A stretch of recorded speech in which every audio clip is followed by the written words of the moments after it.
और यहाँ के जो जीते हुए लोग, ये जीते हुए सवर्ण के लोग जो बैठे हुए हैं यहाँ पर, इनको आप देखो जरा।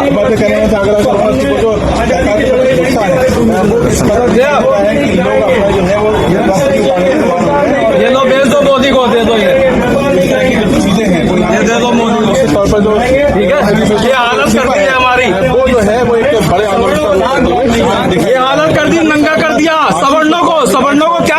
आखिर क्या है ये यूजीसी और क्या है उनका प्लान और क्यों इतना विरोध किया जा रहा है इस बात का, आपको सब कुछ बताते हैं वीडियो में। क्या आपको इस बात की भी जानकारी है कि आने वाले वक्त में गरीब का बच्चा सरकारी कॉलेज में पढ़ने का सोचते रह जाएगा, क्योंकि यूजीसी का नया रूल आ चुका है और जिसे हम लोग काला कानून भी कहते हैं। अब आप सोच रहे होंगे कि ये काला कानून क्या है, चलिए आपको सब कुछ समझाते हैं बिल्कुल आसान शब्दों में।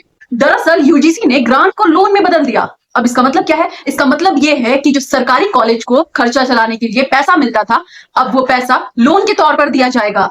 लेकिन यहाँ पर मुद्दे की बात तो ये है कि कॉलेज वो कर्ज चुकाएगा कैसे? सीधी सी बात है, आपका फीस बढ़ाकर। कॉन्स्टिट्यूशन हमें हमेशा सिखाता है ज्ञान को हमेशा बढ़ावा देना चाहिए और ये हमारा फर्ज है। पर अगर पढ़ाई की इतनी महंगाई हो जाए तो ज्ञान सिर्फ अमीरों की मुट्ठी में रह जाएगा और इस नए नियम की वजह से सरकारी कॉलेज की फीस भी प्राइवेट कॉलेज की तरह आसमान छूने लगेगा। और इसका सबसे ज्यादा असर उन बच्चों पर पड़ेगा जो कम पैसों में अच्छी शिक्षा पाना चाहते हैं। और इसमें सिर्फ बच्चों का नुकसान नहीं है, इसमें टीचर का भी उतना ही नुकसान है। उनकी सैलरी में कटौती होगी क्योंकि कॉलेज को तो अपना कर्ज उतारना है, जिसके बाद देश भर के टीचर और स्टूडेंट विरोध कर रहे हैं इस बात का। उनका कहना है कि शिक्षा कोई बिजनेस नहीं है, ये उनका हक है। अब इतना सुनाने के बाद, इतना कहने के बाद, इतना दिखाने के बाद मेरे मन में एक सवाल उठता है, क्या आप यूजीसी के इस नियम का विरोध करते हैं?